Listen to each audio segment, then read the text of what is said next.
Thank you very much. Melania and I are honored to welcome President Moon of South Korea and his lovely wife, Madam Kim, to the White House. Mr. President, let me be the first to congratulate you on your election, tremendous election victory, and also the people of South Korea for providing such an incredible example of democracy for the world to see. It was very exciting, I must say, and congratulations. This morning, President Moon and Vice President Pence laid a wreath at the Korean War Veterans Memorial to commemorate the 67th anniversary of the Korean War. It was a beautiful ceremony. We will never forget that Americans and Koreans bravely fought and died together for a free Korea. To the Korean and American veterans of that war, great people, we are eternally grateful for your service and for your sacrifice. More than 6 decades after our partnership was forged in the fires of war, the alliance between the United States and South Korea is a cornerstone of peace and security in a very, very dangerous part of the world. The link between our countries, cemented in battle, is now also tied together by culture, commerce, and common values. Together we are facing the threat of the reckless and brutal regime in North Korea. The nuclear and ballistic missile programs of that regime require a determined response. The North Korean dictatorship has no regard for the safety and security of its people or its neighbors, and has no respect for human life, and that's been proven over and over again. Millions of North Korea's own citizens have suffered and starved to death, and the entire world just witnessed what the regime did to our wonderful Otto Warmbier. I thank President Moon for expressing his condolences on the travesty of Otto's death.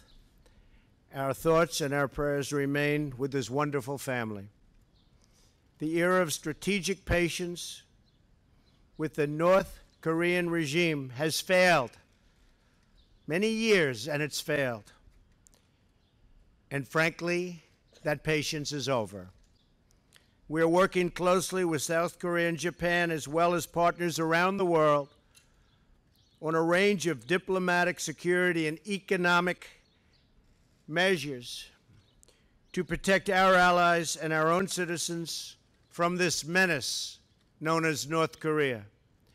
The United States calls on other regional powers and all responsible nations to join us in implementing sanctions and demanding that the North Korean regime choose a better path and do it quickly, and a different future for its long-suffering people. Our goal is peace, stability, and prosperity for the region. But the United States will defend itself, always will defend itself, always. And we will always defend our allies. As part of that commitment, we are working together to ensure fair burden sharing in support of the United States military presence in South Korea. Burden sharing is a very important factor, a factor that's becoming more and more prevalent, certainly in this administration. We're also working to create a fair and reciprocal economic relationship. From when the U.S.-Korea trade deal was signed in 2011 to 2016, you know who signed it, you know who wanted it. Our trade deficit with South Korea has increased by more than $11 billion. Not exactly a great deal. I was gratified to learn about the new investments South Korean companies are making in the United States. This month, Shanair is sending its first shipment of American liquefied natural gas to South Korea in a deal worth more than $25 billion. It's great. We will do more to remove barriers to reciprocal trade and market access. We talked last night and today about some tough trade issues like autos and steel. And I'm encouraged by President Moon's assurances that he will work to create a level playing field so that American workers and businesses, and especially automakers, can have a fair shake at dealing with South Korea. South Korean companies sell cars in America. American companies should have that same exact privilege on a reciprocal basis, and I'm sure we'll be able to work that out. In addition, I have called on South Korea to stop enabling the export of dumped steel. These would be important steps forward in our trading relationship, very important steps. They have to be made. Not fair to the American worker if they're not, and they will be. Our teams are going to get to work on these issues, and they're going to sign a deal that's great for South Korea and great for the United States. Mr. President, I'm thrilled that you are here today and deeply honored that you choose to go to the United States as your first foreign trip as president. I greatly enjoyed our dinner last night and the many productive discussions that we've already started having today. I look forward to working with you for many years to come to strengthen our alliance, protect our citizens from common threats, and deepen the enduring bonds of friendship between Americans and the great people of South Korea. Thank you very much, President Moon. Thank you.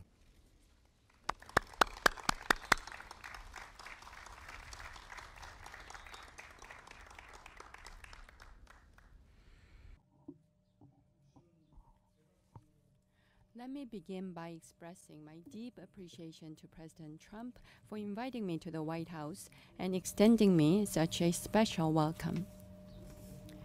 When I was elected president last month, President Trump was the first foreign leader to give me a congratulatory call. After going through such a tumultuous journey, the Korean people finally achieved victory. The words of President Trump conveyed the warmth of the American people's hearts for what we have accomplished in Korea, for tribulations and adversity we have surmounted, for freedom, democracy, peace, and prosperity, towards which we have walked together, for all the great alliance has achieved. You gave your consolation and support. Once again, let me take this opportunity to thank you, Mr. President, and the American people. In my first phone conversation with President Trump last May, he came across as a man of determination and pragmatism, leaving me a powerful impression. And yesterday and today, I had a candid and lengthy conversation with President Trump, and I was able to prove myself right. From developing the ROK-US alliance, resolving the DPRK's nuclear issue, to building lasting peace on the Korean Peninsula, I affirmed President Trump's unswerving commitment, and we were able to build a broad consensus. During my visit this time, President Trump and I were able to forge friendship as well as deep mutual trust. As we endeavor to tackle numerous challenges ahead of us, this will give us a solid foundation to rely on. First, President Trump and I agreed that only strong security can bring about genuine peace. Through ROK-US combined defense posture, including extended deterrence, we concurred to strengthen our overwhelming deterrence. The threat and provocations by the North will be met with a stern response. The gravest challenge confronting our two nations is the nuclear and missile threat posed by North Korea. President Trump and I decided to place a top priority on addressing this issue and coordinate closely on relevant policies. To this end, our two leaders will employ both sanctions and dialogue in a phased and comprehensive approach, and based on this, we both pledged to seek a fundamental resolution of the North Korean nuclear problem. The North Korean nuclear issue must be resolved without fail. North Korea should by no means underestimate the firm commitment of Korea and the U.S. in this regard. I also urge Pyongyang to promptly return to the negotiating table for denuclearization of the Korean Peninsula. National security leaves no room for either compromise or concession. On this occasion, the U.S. and President Trump's firm resolve for the alliance is noted with great appreciation. The Republic of Korea, for its part, will strive to strengthen ROK-U.S. combined defense capabilities, while at the same time, by pursuing defense reform, build up its own capacity to defend itself.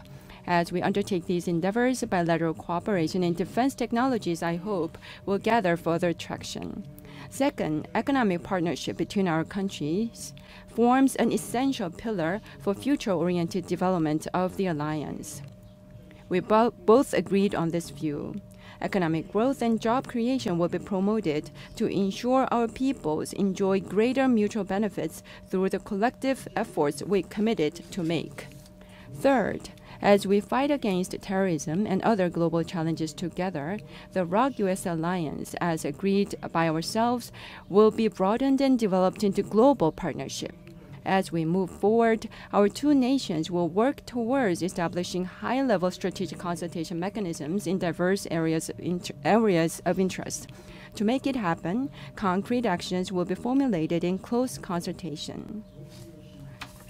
I would like to take a moment to convey my heartfelt sympathy and condolences to the American people and the bereaved family grieving over the death of Mr. Won-byeol. The raison d'etre of a state is to defend its people. I deeply sympathize with Americans who are saddened that they were not able to defend their fellow citizen. As a former human rights attorney myself, I am keenly aware of the significance of human rights as the universal value of humanity. To make sure such tragedy never repeats itself, our two nations will cooperate with the community of nations to promote human rights in North Korea. I also invited President Trump to visit Korea this year, and he graciously accepted my offer. Mr. and Mrs. Trump's visit to Korea will once again demonstrate not only our friendship, but also the intimate bond our peoples have come to foster through thick and thin. Your visit will become yet another milestone in defining our partnership. I will see to it that myself. Once again, Mr. President, I extend my sincerest gratitude to you and the First Lady for such warm hospitality. Thank you.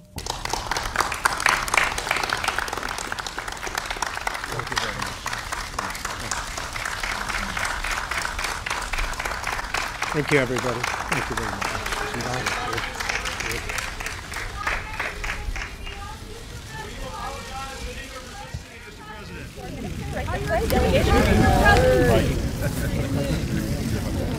Am I still hooked up? You're hooked up. I gotta make you look. NSA is bugging us all.